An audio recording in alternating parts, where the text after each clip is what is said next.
বাংলাদেশের বর্তমান প্রধান বিচারপতি সৈয়দ রিফাত আহমেদ সাহেবকে। আল্লাহর হস্তে দেখা করেছেন আপনি বেশ কিছু রায় দেওয়ার আগে হঠাৎ করে ডক্টর মোহাম্মদ ইউনূস সাহেবের সঙ্গে। এটি এটি এটি প্রয়োজন ছিল না। গত 30 বছর 35 বছরে আমি বিএনপি এবং আওয়ামী লীগের আমলে কোনোদিন দেখিনি প্রকাশ্যে কোনো প্রধান বিচারপতি প্রধানমন্ত্রীর সঙ্গে সাক্ষাৎ করে। বেশ কিছু মৌলিক প্রশ্ন আমাকে সত্যি অভিভূত করেছে। দেখেন, আমাদের সোহেল সাহেব, মোহাম্মদ সোহেল ভাই, আমি জানি উনি বিএনপি সমর্থক, বিএনপি করেন, কিন্তু কত চমৎকার প্রশ্ন করেছেন আমার কাছে যে দুর্নীতিমুক্ত বাংলাদেশ আদৌ হচ্ছে কিনা, এবং স্থানীয় সরকার নির্বাচন নিয়ে ওনার বক্তব্য বলেছে, তার অধিকার আছে। আমাদের আরেক দর্শক বন্ধু পরিবারতন্ত্র যে একটা অন্যতম আমাদের এই রাজনীতিতে অভিশাপ, বাংলাদেশ, ভারত, পাকিস্তান, সে বিশেষ করে আমাদের এই প্রিয় মাতৃভূমিতে, সেটা আলোচনা করেছে। আমাদের আরেক বন্ধু দর্শক অসাধারণ কথা বলেছে যে ছাত্র সংসদ নির্বাচনের ব্যাপারে অনাগ্রহ কেন। আরেকজন সর্বশেষ যে দর্শক ভাই, তিনি বলেছেন যে সংস্কার কমিশনের সঙ্গে বৈঠক করছে রাজনৈতিক দলগুলো, কিন্তু প্রেস ব্রিফিংয়ে সংস্কারের কোনো আলাপ নাই, আলাপ হচ্ছে কোন নির্বাচন আগে।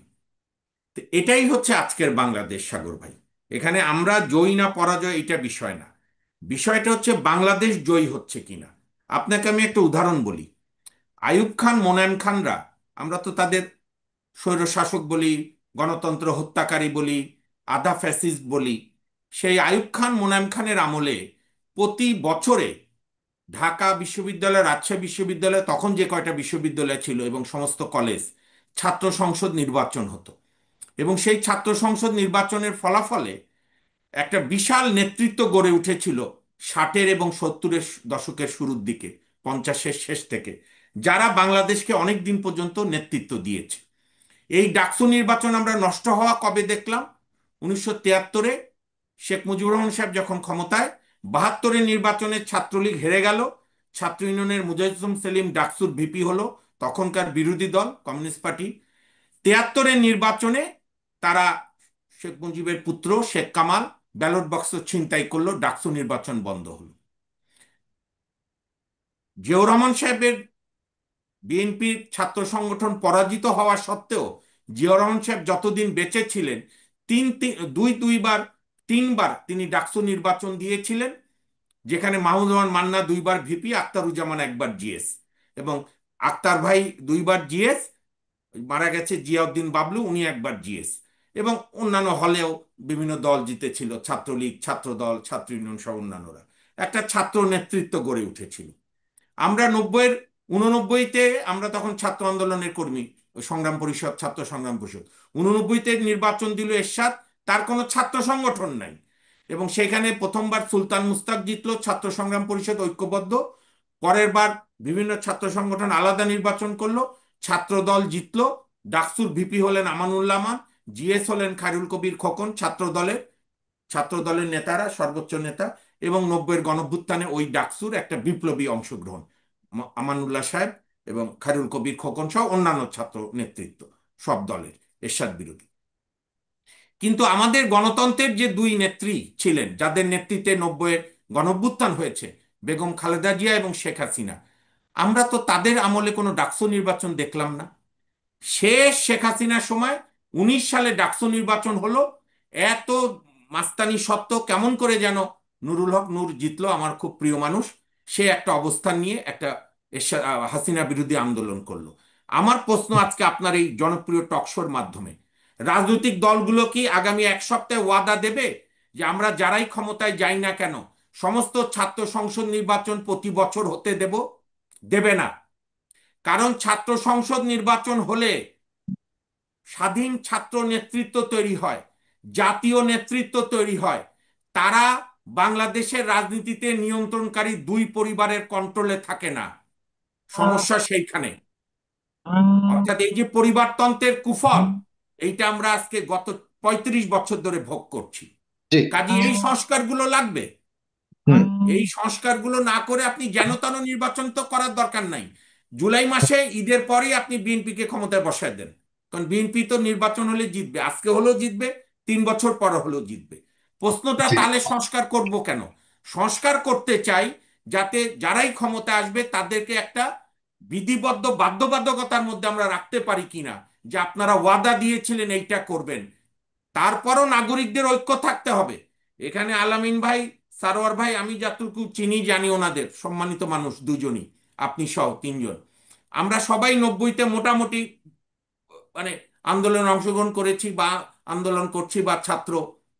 তিন জোটের যে রূপরেখা ছিল সাগর ভাই, এবং সর্বদলীয় ছাত্রৈক্যের যে 10 দফা ছিল, ওই তিন জোটের রূপরেখা আর সর্বদলীয় ছাত্রৈক্যের 10 দফার, আমি দায়িত্ব নিয়ে বলছি একজন কর্মী হিসাবে, ওই আন্দোলনের 25% যদি বেগম খালেদা জিয়া এবং শেখ হাসিনার সরকার বাস্তবায়ন করত, তাহলে আমার 1400 ছেলে মেয়ে ভাই বোন গরিব জনগণের জীবন যেত না, 25,000-এর বেশি আহত হতো না, ইভেন আওয়ামী লীগকেও এত এই দুর্বিষয় অবস্থার মধ্যে পড়তে হতো না, হুম। প্রত্যেকে একটা গণতান্ত্রিক স্পেস পেত।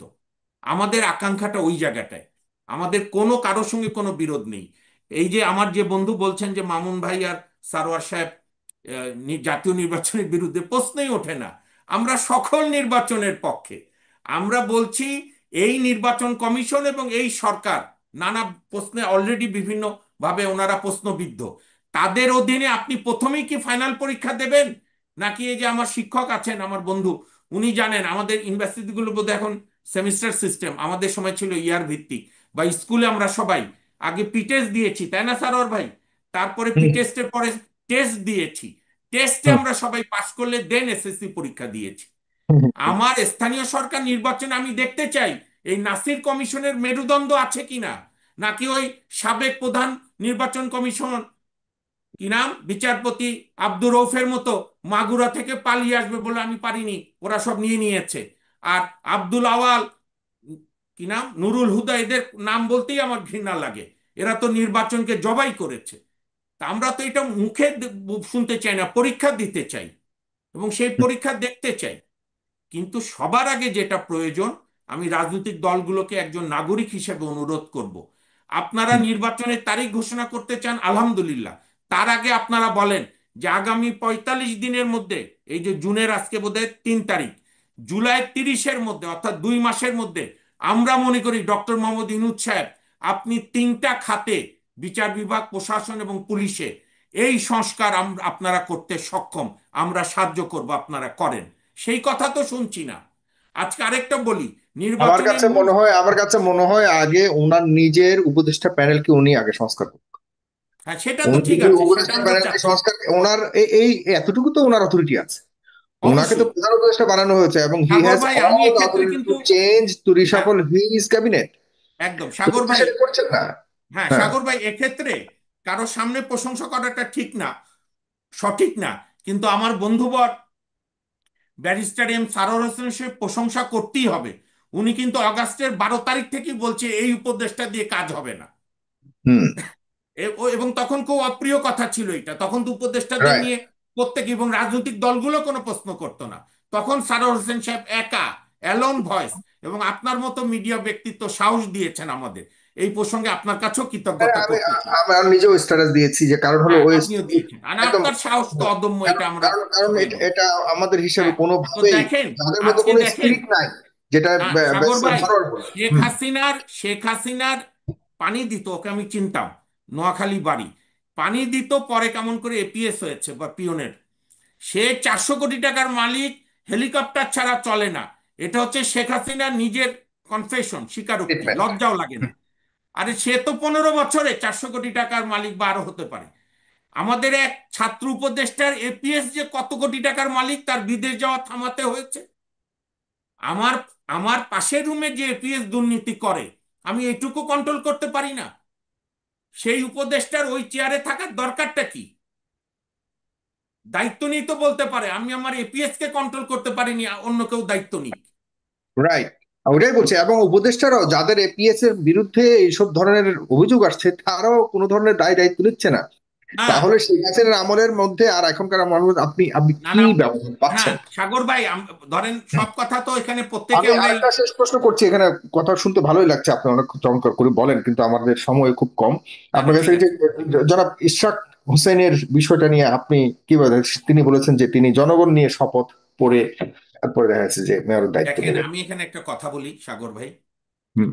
শেখ হাসিনার অধীনে 24 সালে যারা নির্বাচনে গেছে আমরা তাদের সঙ্গে এখনো কোনো জায়গায়, সারোয়ার ভাই আমার সঙ্গে আলামিন সাহেবের দেখা সাক্ষাৎ কম হয়, দেখা হলে ভালো হতো, ওনার মতো প্রজ্ঞা ব্যক্তিত্বের ছোঁয়া পেতাম। আমি দাওয়াত করি, কোর্টে মামলার জন্য আসবেন না, কফি খেতে আসবেন, লাঞ্চ করতে আসবেন। কিন্তু সারোয়ার ভাইয়ের সঙ্গে আমার উঠানামা উঠা যাওয়া প্রত্যেক দিনই, আসা যাওয়া। আমরা যারা 24-এর নির্বাচনে অংশগ্রহণ করেছে, আমার আর সারোয়ার ভাই, আমি নাম বলতে চাই না, অত্যন্ত প্রিয় ব্যক্তিত্ব। তাদের যখন যেখানে আমি দেখি, আমরা টোন করি, কথা বলতে চাই না। আমার কথা, শেখ হাসিনার অধীনে নির্বাচনে বিএনপি প্রথম কথা 18-তে যাওয়াই ডক্টর কামালের ফাঁদে পা দেওয়া হয়েছিল, ভারতের ফাঁদে। আচ্ছা, সেটাও বাদ দিলাম। এই কয়েক মাসের জন্য মেয়র হওয়ার এত বাতিক কেন? কারণ নির্বাচনে যে ট্রাইব্যুনাল ছিল, সাগর ভাই, আমি কাগজগুলো দেখেছি সব, চট্টগ্রাম, এই যে আমাদের কি নাম, ইশরাককে আমি সম্মান করি, আমাদের বীর মুক্তিযোদ্ধা, আমার খুব প্রিয় ব্যক্তিত্ব, সাদেক হোসেন খোকার সুপুত্র, নিজেও আন্দোলন সংগ্রামের নায়ক অন্যতম। হুম। কেন এই আওয়ামী লীগের অধীনে নির্বাচনের মেয়রের জন্য? ফ্রেশ নির্বাচনে তো ঢাকা শহরে অন্তত আমি যেটুকু জানি বিএনপি প্রার্থীরাই জিতবে, অন্যরা হয়তো হুম। প্রতিদ্বন্দ্বিতা করবে। যে নির্বাচন ওনারা 11:30টার সময় প্রত্যাহার করে নিয়েছিল, আমি চ্যালেঞ্জ দিয়ে বলতে পারি, হুম। 11:30টায় ইশরাক বলেছে এই নির্বাচন থেকে আমি প্রত্যাহার করে নিলাম, সেইটা দেখা দেখি তাবিতাওয়াল 12টার সময় বলেছে, সেম অ্যাজ চট্টগ্রামে ডাক্তার শাহাদত। তো সেইখানে আপনি নির্বাচনের মামলা করেছেন, ভালো কথা। সেই নির্বাচনী ট্রাইব্যুনাল রায় দিল কবে? 5ই আগস্টের পরে সেপ্টেম্বরে। ওই দুই, এই দুই ট্রাইব্যুনালের বিচারপতির নাম জাতির সামনে প্রকাশ করতে হবে, যারা স্বেচ্ছায় দালাল হতে চায়। এবং ওকে। সেই নির্বাচনে মূল আর্জি ছিল ইলেকটেড ঘোষণা করা না, নির্বাচনকে বাতিল করা, পুনর্নির্বাচন। ইলেকশন ট্রাইব্যুনালে আমি কম দেখেছি, সারোয়ার ভাই কেস করেছে এই লাইনও বেশি জি, আমার চেয়ে, আমিও শেষ কম। করতে হবে। সেখানে জি। কখনোই আপনার বলে না যে অমুককে বিজয়ী করা হলো। আর বললেও কিছু প্রশ্ন আছে সাগর ভাই, এথিক্যাল কোশ্চেন। আপনি হুম। শেখ হাসিনার অধীনে কোনো নির্বাচনকে আমরা জায়েজ করছি না, সেই মেয়রের দুই মেয়র না হলে কি ইশরাক সাহেবের কোনো ক্ষতি হবে? সামনেই তো না, নির্বাচন তাদের হবে, বক্তব্য, ইভেন যদি। তাদের তো একটা বক্তব্য আছে, তৎকালীন সময়ে তো তারা একদমই নির্বাচনের দাবি ছেড়ে দেয়নি, তারা আদালতে না, গিয়েছে, মামলা করেছে, তারা আমি বলেছে। একটু এখানে অ্যাড করি। মানে এই যে দুইজন মেয়র, একজন হলো আরেকজন হতে যাচ্ছে, কিন্তু দেখেন তাবিজ সাহেব কিন্তু সঠিক সিদ্ধান্ত নিয়েছে, সে তো ওইদিকে তাবিজ যায় সাহেব নাই। তো এই যে করছে না। সস্তা, এই যে হুম। সস্তা সস্তা না, মেয়র হওয়ার পথে তো সে হাঁটে নাই। তাবিজ সাহেব কি মামলা করেছিল? হ্যাঁ, হ্যাঁ। না, এটা একটা সন্দেহ, কারণ তাদের একটাই বক্তব্য আচ্ছা, দেখতে পাই বা তাদের আচ্ছা, একটা আমাকে যে আমি যে- আপনাকে বলি, হুম। সাগর ভাই, হুম। তাহলে ওই যে ইসলামী আন্দোলনের বোধহয় আমির সাহেবই করেছিল না কে যেন? উনি উনি না, ইয়ার, উনি হলেন নায়েবে আমির, মানে হ্যাঁ, তো তিনি নায়েবে তিনি আমিরের। বরিশালে বরিশালে বরিশালে হ্যাঁ, বরিশালের তো সেই বরিশালের নির্বাচনী যারা ফয়জল সেই করেন। হুম। সেই নির্বাচনী মামলার রেজাল্ট, সেই মামলার রায় অন্যরকম হলো কেন? হুম। তা বলা আপনি হচ্ছে তিনি আপনি নাকি মামলা করেননি তখন। না, না, আপনি আপনি যে বলেন না আমাকে খেপান, আপনার অধিকার আছে হুম। আমাকে বক্তব্য না, না, দেওয়ার। বলেন, আমি শুনতে চাই হ্যাঁ, আপনি এই আপনি যে কম্পারিজনটা বলেন না করছেন। যে মামুন ভাই বললেই খালি বিচার বিভাগ নিয়ে বলে, আমার নিজের স্বার্থে বলি না। এই যে পরাধীন বিচার বিভাগ হলে কি ক্ষতি এখন বুঝতে পারছেন তো? এখন না। আপনি বলি, আমি এতে কন্টেম হলে হবে, সর্বোচ্চ আদালত থেকে ম্যাজিস্ট্রেট আদালত পর্যন্ত প্রমাণের চেষ্টা চলছে যে আমরা শহীদ জিয়ার সৈনিক। আপনি বলেন এই দেশ কোথায় আগাবে? পিছাচ্ছে, অন্ধকারে যাচ্ছে আবার। এই আচ্ছা। জন্যই আমূল সংস্কার প্রয়োজন। জি, এই যে আপনাকে আমার ধন্যবাদ। বন্ধু, আজকে আমি দুই কোর্টে একটা ভালো মামলায় আমি বুঝাতে পারলাম না যে আপনারা যদি নির্বাহী বিভাগের কর্তৃত্বকে জুডিশিয়ালি রিভিউ না করেন, সরকারের সঙ্গে একই সুরে কথা বলেন। আপনার মনে আছে একজন হুম। কুখ্যাত বিতর্কিত প্রধান বিচারপতি ছিল সৈয়দ মাহমুদ হোসেন, শেখ হুম। হাসিনার আমলে। উনি দাসখত দিয়ে প্রধান বিচারপতি হয়েছিল। সিনহা যখন বিবেকের তাড়না এসকে সিনহা গভর্নমেন্টের বিরুদ্ধে, হাসিনার বিরুদ্ধে রায় দিয়েছিল, তারপর তো সিনহাকে থাপ্পড় টাপ্পড় মেরে প্রধান বিচারপতিকে রাস্তার দোকানদারের মতো উচ্ছেদ করে পালিয়ে, কি বলে, প্লেনে তুলে দিল জোর করে। তারপর হুম। সৈয়দ মাহমুদ হোসেন প্রধান বিচারপতি হচ্ছিল হাসিনার সামনে ওয়াদা করে যে আমি কোনোদিন সরকারের বিরুদ্ধে কিছু করব না। সেই জন্যই সে তার, সারোয়ার ভাই এটা জানে, আলামিন সাহেবেরও জানার কথা, মামুন আমাদের ভাই, প্রধান একটা আমি এক পয়েন্ট, মিনিট বলে নিই, এই মামুন আমি ভাই, এক মিনিট বলি, প্রধান বিচার, আমি না শেষ একটা পয়েন্ট করছি। আপনি ধরাই দিই, বলবেন, আপনি আচ্ছা, বলবেন, বলেন, বলেন, বলবেন। এই বলেন। এই কথাটা আলোচনায় আসছে, এই যে দাসখন্দের কথা আপনি বললেন না, দাসখত। এইটা কিন্তু আমার নলেজে, আমার নলেজে নাই, এখন আপনার কাছে শুনলাম। এই না, সঙ্গে আমি আমি বলি, দায়িত্ব নিয়ে আপনি বলছি। মাথায় রাখেন, আপনার মাথায় রাখেন, উনি কিন্তু একটা নতুন একটা বিধির মাধ্যমে একটা অর্ডার করাইয়া আজীবনের জন্য একটা পিয়ন আর একটা অ্যালাউন্স পাবে মান্থলি, হ্যাঁ, হ্যাঁ, হ্যাঁ, হ্যাঁ, ইন এডিশন অফিস হ্যাঁ, রিটায়ারমেন্ট বেনিফিটস। হ্যাঁ, হ্যাঁ, আমি জানি ওই সেটা। জায়গাটা চ্যালেঞ্জ করা যায় কিনা আপনি একটু ভাবেন, এখন আপনি আচ্ছা, কন্টিনিউ ঠিক করেন, আছে। এটা ধরাই দিলাম। ওকে, এইটা আমরা কথা উনি বলবো। পারে না, এইটা উনি পারে থ্যাংক না। ইউ। হ্যাঁ, থ্যাংক ইউ, আমি এখনই শেষ করে দিচ্ছি। শেষ তো করতে হবে, সেই হ্যাঁ। প্রধান বিচারপতি বার থেকে যখন সংবর্ধনা দিল, তখন মাহবুবউদ্দিন খোকন সেক্রেটারি, প্রেসিডেন্ট বোধহয় কে, জয়নাল আবেদিন সাহেব বোধহয়, উনি বিএনপি, আমরা উপস্থিত থাকলাম। ওনার একটা লাইন, মানে আমি ওই সময় আমি ভাবছি দাঁড়িয়ে প্রতিবাদ করব, সবাই বন্ধুরা বলছে থাক থাক মামুন। সে বলছে, আপনি শোনেন, আপনারা তিনজন শোনেন, দর্শকরাও শুনুক, যে দেশের নির্বাহী বিভাগ মানে গভর্নমেন্ট, সংসদ মানে আইন প্রণয়নকার, আর বিচার বিভাগ মিলেমিশে চলতে হবে, তাহলে দেশের উন্নয়ন হবে। উনি ফ্যাসিলিটিজের চিফ ইঞ্জিনিয়ার, উনি রোডসের চিফ ইঞ্জিনিয়ার।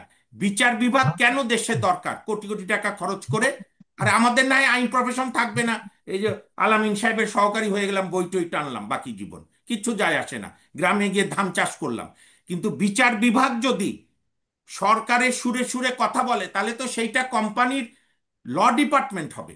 আমি আজকে বিনয়ের সঙ্গে অনুরোধ করব, বাংলাদেশের বর্তমান প্রধান বিচারপতি সৈয়দ রিফাত আহমেদ সাহেবকে, আল্লাহর হস্তে দেখা করেছেন আপনি বেশ কিছু রায় দেওয়ার আগে হঠাৎ করে ডক্টর মোহাম্মদ ইউনূস সাহেবের সঙ্গে, এটি এটি এটি প্রয়োজন ছিল না। প্রধান বিচারপতি রাষ্ট্রের প্রধান, নির্বাহীর সঙ্গে দেখা করার দরকার নাই। ওনার কোনো কিছু বলার দরকার হলে রাষ্ট্রপতির কাছে বলবেন। কারণ প্রধান উপদেষ্টা অবলিক প্রধানমন্ত্রী প্রতিদিন ওনার কোর্টে হয় মামলার বাদী না হলে বিবাদী। ইভেন এত নষ্ট সময়ও গত 30 বছর 35 বছরে আমি বিএনপি এবং আওয়ামী লীগের আমলে কোনোদিন দেখিনি সরাসরি অফিসিয়ালি, গোপনে কি গেছে সেটা আমি জানি না, প্রকাশ্যে কোনো প্রধান বিচারপতি প্রধানমন্ত্রীর সঙ্গে সাক্ষাৎ করে। এটা জি, আমাদের প্রতিবেশী ভারত পাকিস্তানে শুনলে আঁতকে উঠবে। কাজে জি, আমি আবারও বলি, বিচার বিভাগ, নির্বাচন কমিশন, প্রশাসন, পুলিশ, এইটা সংস্কার না করে নির্বাচন করলে যা হবে, এই 2 মাস 3 মাস বা যেদিনই হবে তারপর থেকে দেখবেন সারোয়ার সাহেব, মামুন সাহেব, আলামিন সাহেব হয়তো বেঁচে যেতে পারে, বিশ্ববিদ্যালয়ের শিক্ষক, কিন্তু আমরা তো আইনজীবী রাস্তাঘাটে ঘুরি, কারো কথা বলার অধিকার থাকবে না, সারোয়ার সাহেবের চশমা কেড়ে নেবে, আমার পাঞ্জাবি খুলে নেবে, কারণ এগুলো তো আমরা দেখে দেখে অভ্যস্ত। ঠিক। সেই ধন্যবাদ, জন্যই ধন্যবাদ, আমরা মনে ধন্যবাদ। করি, কিছুই হবে না, সেই কিছুই হবে না, ইনশাল্লাহ। জনগণ ঐক্যবদ্ধ থাকলে না, সবকিছুই আমি নিয়ন্ত্রণ শেষ করা করি, সম্ভব। আমি জনাব একদম আলামিন, শেষ। জনাব আলামিন, আর জি। ভাই, আর 10 সেকেন্ড মেহরবানি হুম, করে, 5 সেকেন্ড। নাগরিক যতক্ষণ নাগরিক থাকবে, সব সরকার গণতান্ত্রিক থাকবে। নাগরিকরা যখন দলবাজ হয়ে যাবে, তখন সরকার স্বৈরাচার হবে, স্বৈরাচার থেকে ফ্যাসিস্ট হবে। এই জন্য রাজপথ, সব মত পথ, একটা ব্যাপারে ঐক্যবদ্ধ থাকতে হবে, যে সরকার আমাদের সেবক, তারা আমাদের প্রভু নয়। ধন্যবাদ। একদম, একদম, একদম স্পষ্ট। জি, ধন্যবাদ।